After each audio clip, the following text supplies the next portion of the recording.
A young girl, just 2 years old, goes missing in the dead of night near her grandparents' house in rural New Hampshire. The family is gathered for a reunion, everyone within earshot, and yet no one notices when she vanishes into thin air. By morning, hundreds of volunteers are combing the woods, calling her name, searching desperately for any sign of her. Days pass, hope dwindles, and then just as suddenly as she disappeared, a miracle occurs. She's found alive on an island of mud in the middle of a swamp, miles away from where she was last seen. But here's the twist. There's no way she could have walked or even crawled that far without leaving a trace. And the water around her? It reaches up to her chest. Yet she's completely dry. Hi everyone! You're listening to Thousand Fragments. The moment no one saw, the memory no one kept.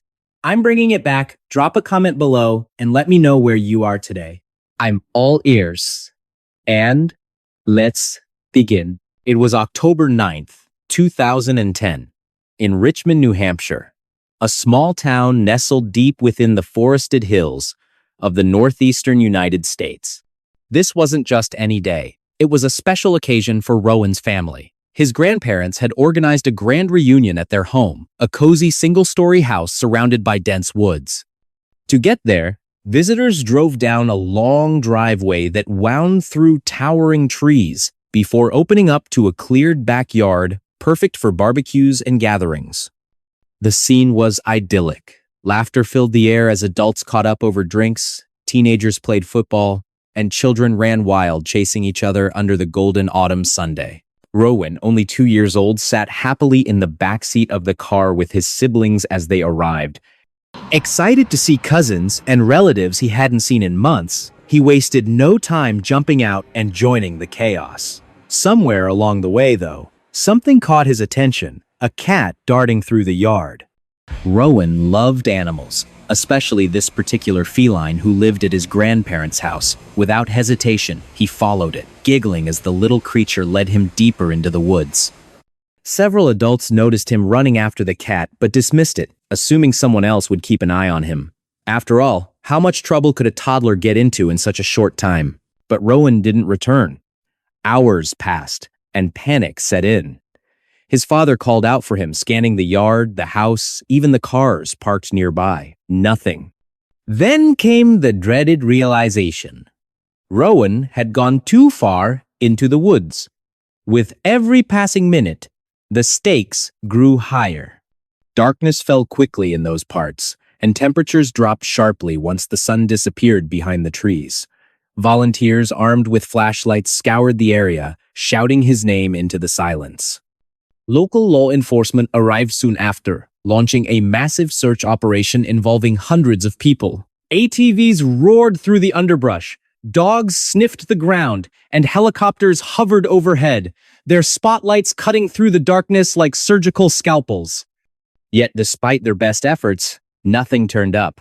No footprints, no cries for help, no sign of struggle. It was as if the earth itself had swallowed him whole. By morning, the search expanded further.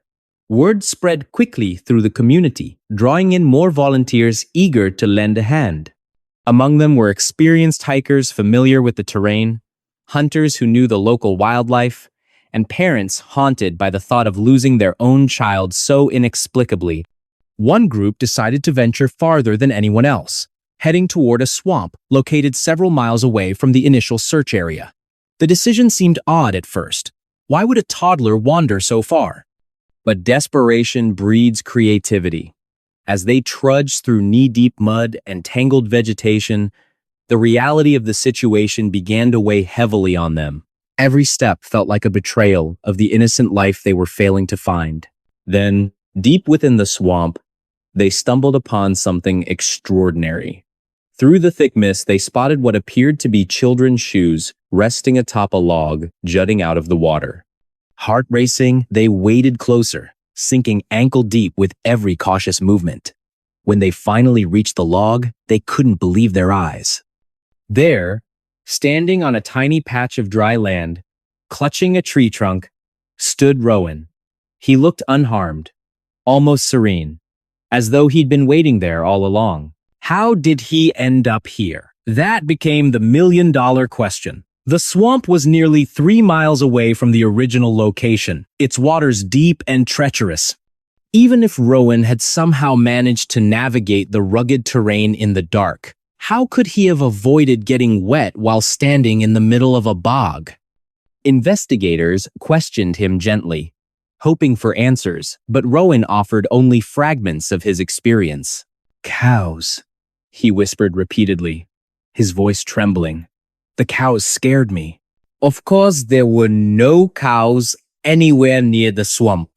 Not even close. Some theorized Rowan might have hallucinated due to exhaustion or fear, while others speculated about supernatural forces guiding him through the wilderness. Regardless of the reason, one thing remained certain. Rowan's survival defied logic. As days turned into weeks, the case gained national attention. Psychologists studied Rowan's behavior, attempting to piece together his memories of that night. Detectives revisited the crime scene, analyzing every detail for clues. Was it possible someone had abducted him and left him in the swamp? If so, why? Why leave him alive, untouched, and miraculously dry? These questions lingered long after the media frenzy subsided, leaving behind a trail of unanswered mysteries. Fast forward to 2023, and technology offers tantalizing possibilities for unraveling secrets long buried. Forensic experts revisit evidence collected during the initial investigation, using advanced DNA analysis and environmental tracking tools. Meanwhile, social media platforms buzz with theories, some credible, others far-fetched, yet all contributing to a global conversation about safety, accountability, and the unknown. Families affected by similar losses gather annually to honor their loved ones, finding solace in shared memories and unwavering determination. "We won't stop fighting," says Linda Hayes during a memorial service held near Richmond.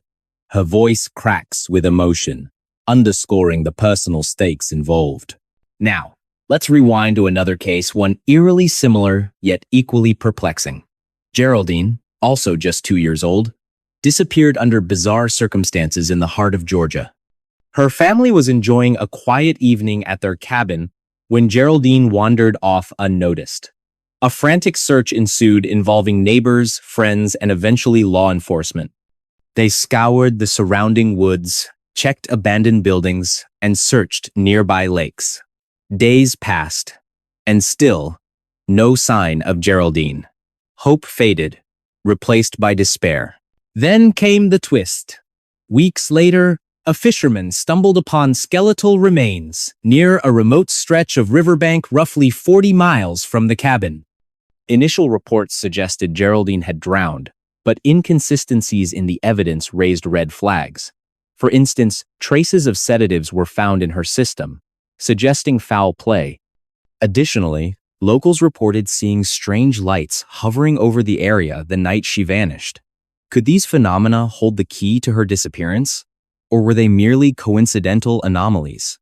Detective James Peterson took charge of the case, poring over witness statements and re-examining physical evidence. During interviews, he uncovered unsettling details. One neighbor claimed to have seen a man lurking near the property days before Geraldine went missing. Another described hearing loud noises coming from the woods late at night. Piecing together these accounts, Peterson developed a theory. Geraldine may have fallen victim to someone close to the family, perhaps motivated by jealousy or revenge. However, not everyone agreed with Peterson's conclusions.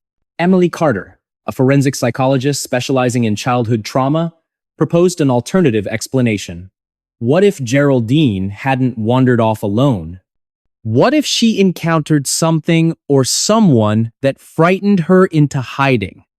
Carter pointed to cases where young children exhibited heightened awareness of danger, often retreating to secluded areas until help arrived. Could Geraldine have done the same, albeit in a far more extreme manner? Advancements in artificial intelligence provided fresh insights, sifting through thousands of pages of archived material to identify patterns previously overlooked. Brian Carter, A programmer turned self-taught investigator flagged several instances where missing toddlers were discovered in unexpected locations, often miles from where they were last seen. His findings suggested a possible link between Geraldine's case and others across the region. Were we looking at isolated incidents or part of something larger? The atmosphere shifted dramatically as public interest in Geraldine's story grew once again. Social media groups dedicated to solving cold cases attracted thousands of members worldwide, sparking lively debates about potential motives and culprits. Conversations ranged from speculative musings to well-researched arguments supported by data. One member, Amanda Grant, gained prominence when she identified striking similarities between Geraldine's disappearance and other unsolved cases involving young children in Georgia during the same period. Her work prompted authorities to explore connections previously dismissed as coincidental. Yet, despite these advances, fundamental questions remain unanswered. Who or what drove Geraldine so far from home? Why was she found in such a remote location? And most hauntingly, why did she appear untouched, despite traveling such a great distance? These mysteries weigh heavily on those closest to the case. Detective Peterson finds himself haunted by dreams of shadowy figures whispering riddles he cannot solve. Emily Carter spends sleepless nights researching obscure archives, searching for patterns others might have missed. Even casual observers feel drawn into the vortex of uncertainty surrounding this infamous tragedy. As 2023 dawned, researchers announced they had decoded messages embedded in artwork created by key suspects during their incarceration. Using sophisticated image recognition software, analysts identified recurring themes tied to specific locations and dates corresponding to known crimes.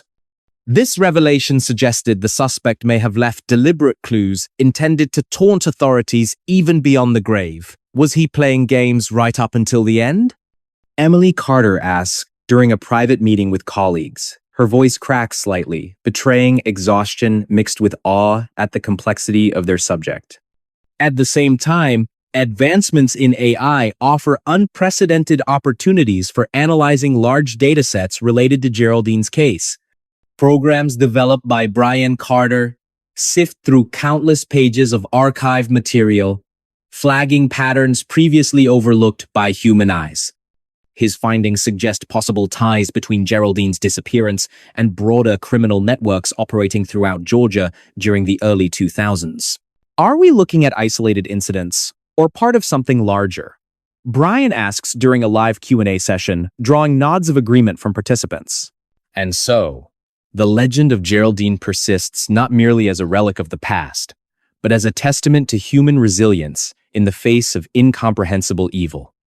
For every answer uncovered, new questions arise. For every step forward, obstacles loom large. Yet through it all, one truth remains clear. The quest for understanding transcends generations, binding us together in our shared desire for peace and resolution. So, next time you walk through your neighborhood, take a moment to observe the faces around you. Who knows what secrets lie beneath the surface? Remember, while stories like Geraldine's may terrify us, they also remind us of our capacity to overcome adversity. Because in the end, it isn't the darkness that defines us, it's how we choose to respond to it. Do you think Geraldine's case will ever be fully solved? Or does its identity remain forever shrouded in darkness? Let me know in the comments below. Your thoughts matter, and they shape the stories I share next. So go ahead, type it out, and hit send. I'll see you there. And that was another story lost in time. But stay with me, because there's still more waiting in the shadows.